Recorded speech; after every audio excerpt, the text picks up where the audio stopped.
Hello again, and welcome to Mayokun MA. As usual, we bring you topical issues, and today we are bringing something very interesting to you. I have on standby a gentleman who is actually my brother, yeah. And we want to talk about something that is making the rave now in Nigeria.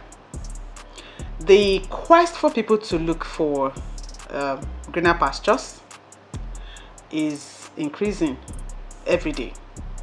In fact, in recent times, you heard words like Japa. I think we actually term it Japa now. It's commonly called that in Abuja and Lagos, in the major cities or among the youths. It's a word, a Yoruba word, but that has become a slang that people use now to qualify the trend of actually leaving the country in droves. Before now, it has been more of professionals leaving, but now almost everyone wants to be elsewhere but Nigeria.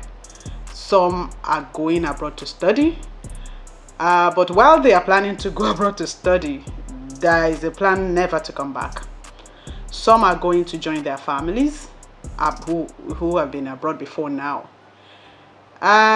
Some are going abroad to basically just create something better for their children. They would rather, given the options, they probably would have stayed in Nigeria, but now they want to do it for their children, get a dual citizenship if possible. Now there are different other means by which people find the means to Japa. So we're bringing you this series so that we can actually feature as many Nigerians as possible who have Japad. Let them share with us their experiences, why they Japa in the first place, and the process through which they Japad, and how they are really faring. I had a discussion earlier with a young chap, and he was actually telling me that if only I had someone who could, take me through things to expect when I Japad, maybe it would have been, my journey would have been easier. Many say they actually found it very rough starting and all that. But you see, I can't tell you the story. It's better you hear from them. So we're beginning this series, and it's to tell the story of Nigerians who have Japad. From some data available to me, and you also can find it, it's online. As we speak, in fact, doctors are before now, it's been the trend, I think, since like 2005.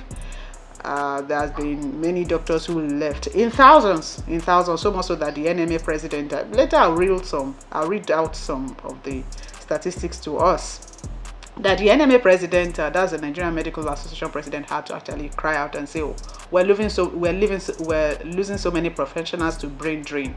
They are leaving, and even before they left, we don't have enough doctors. Now imagine them leaving.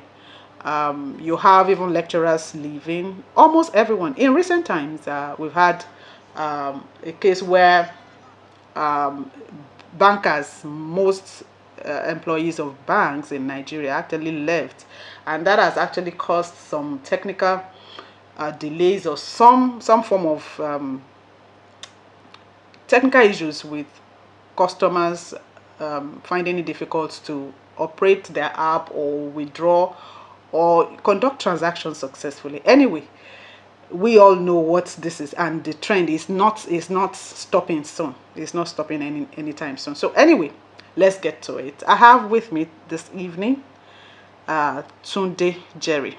All right, Tunde Jerry would be able to tell us his story himself. Permit me to introduce the young man to you. Good to have you. How are you? I'm alright.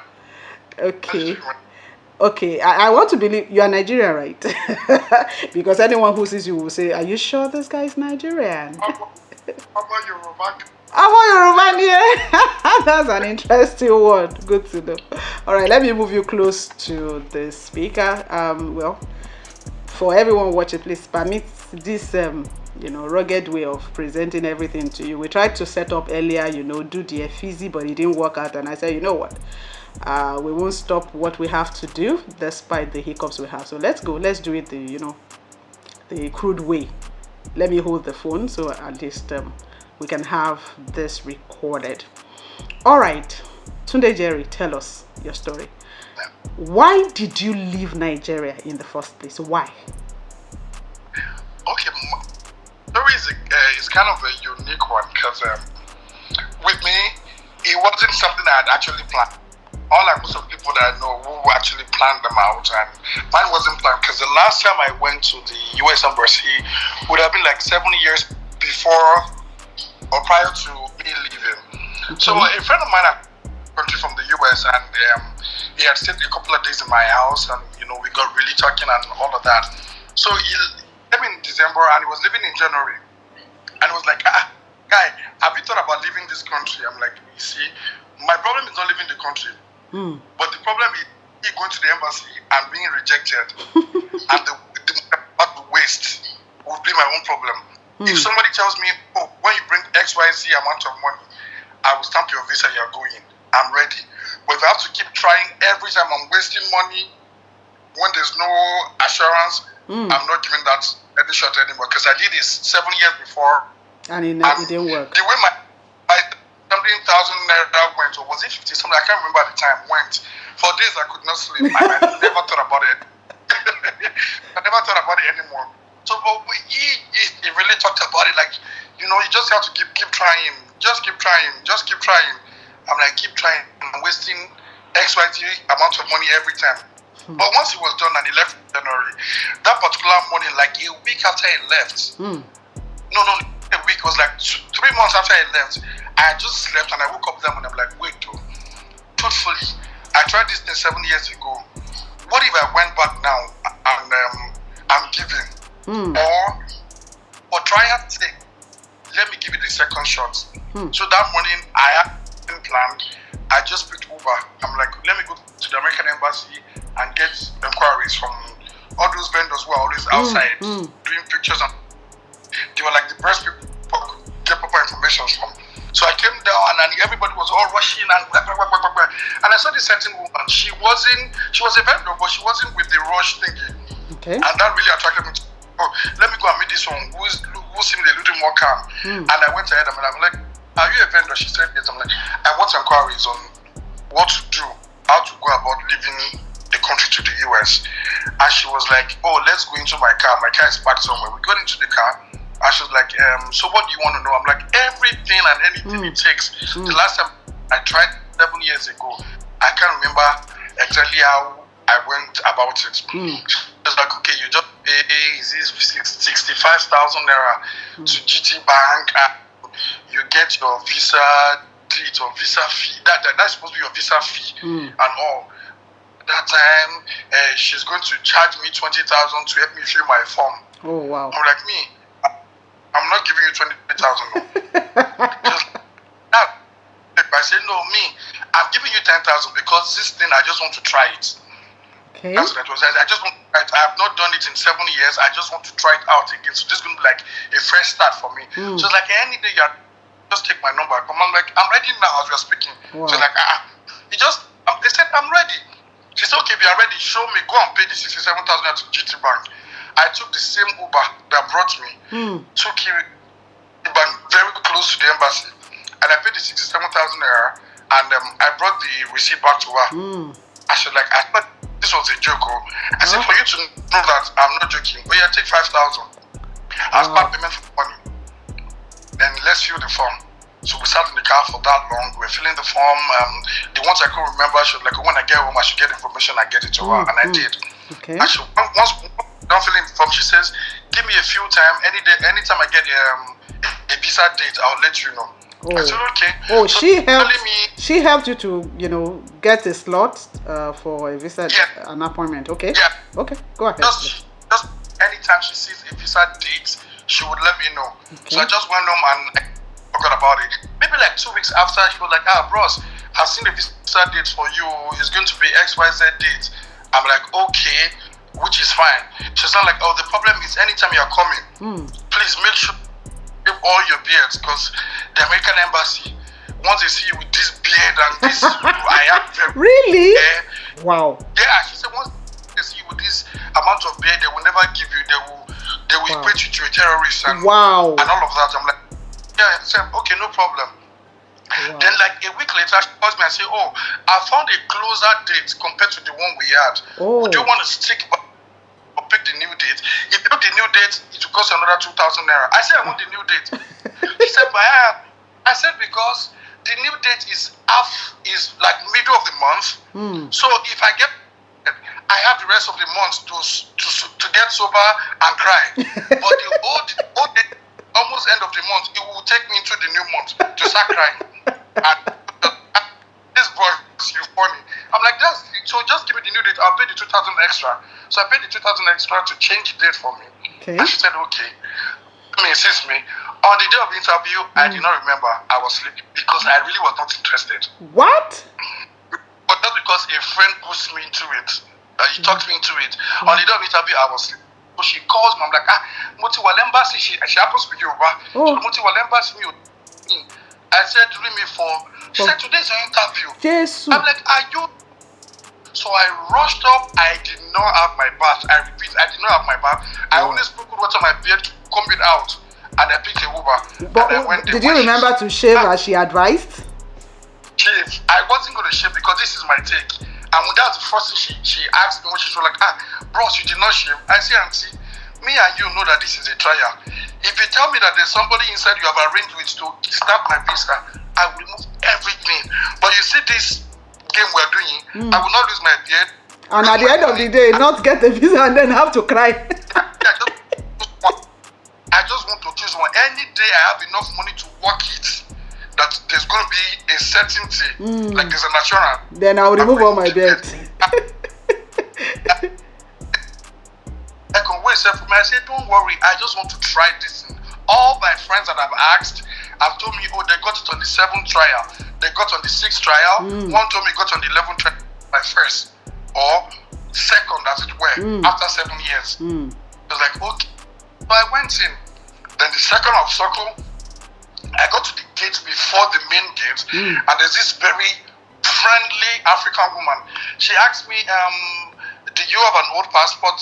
I'm like, yes. She said, have you applied before? I said, yes. She said, when I said 7 years ago. She said, so where's the old passport? I'm like, it's lost. She said, okay, so where's the police report? I said, I don't have it.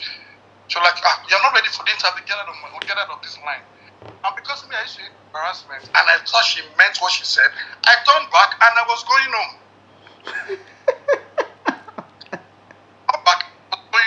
So there was a security buyer who was a woman, too, pregnant woman, and she chased after bros, you go let your money waste like that. I said, but you must say I should go home, that I'm not ready for the interview. I not bring police report, so I'm going home. She said, she's not the one that's going to interview you. She's just saying her own.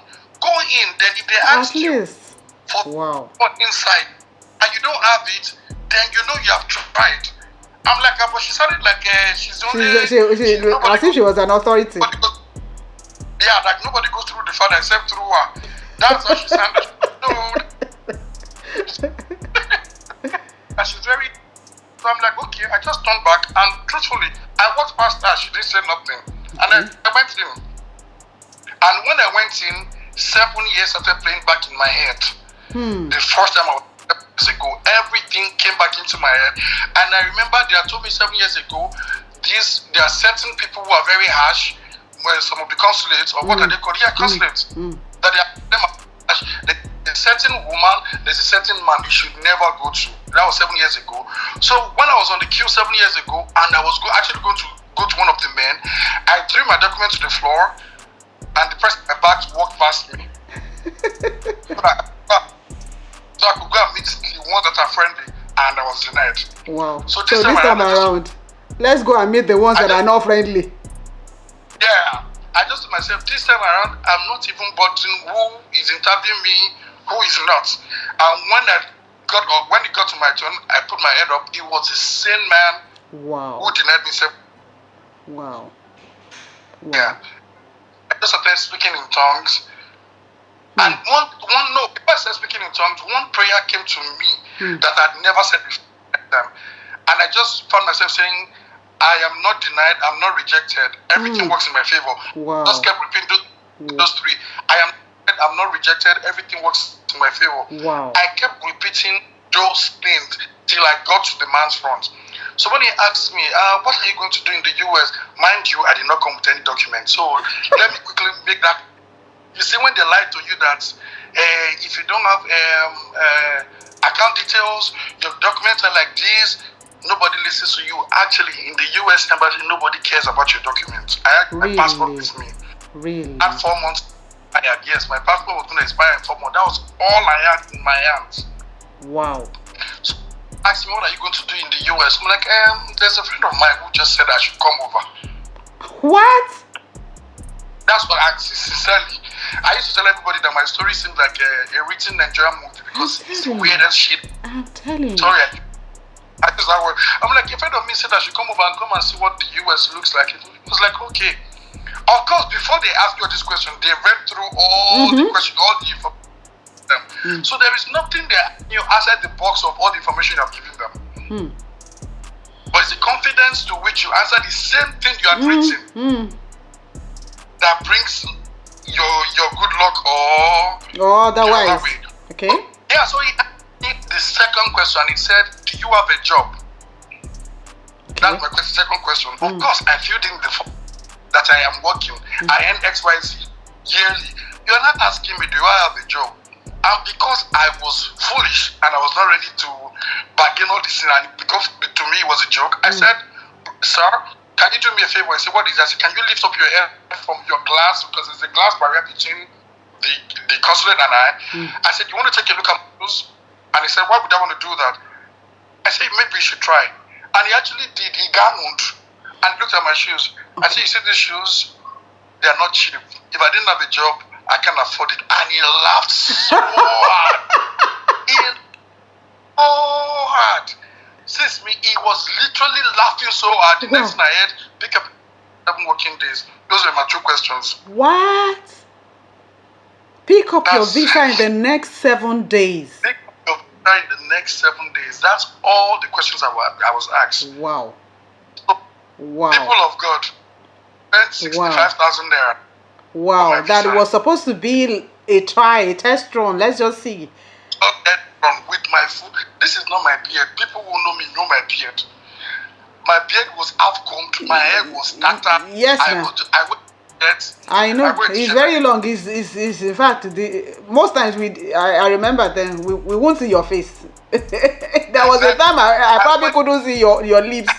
I was like, okay, Jerry, won't you shave this thing off? Wow. I wear a t-shirt at the gym, and I remember 7 years ago they told me to dress up like a professional, like a lawyer. I wore suits, I wore shirts, and yet you were rejected. So your story was not really that you deliberately wanted to Japa. Okay, maybe I should ask one question that I would have loved to ask last, but let me fast forward it and ask now before we now do the in-between questions. Are you planning to come back to Nigeria?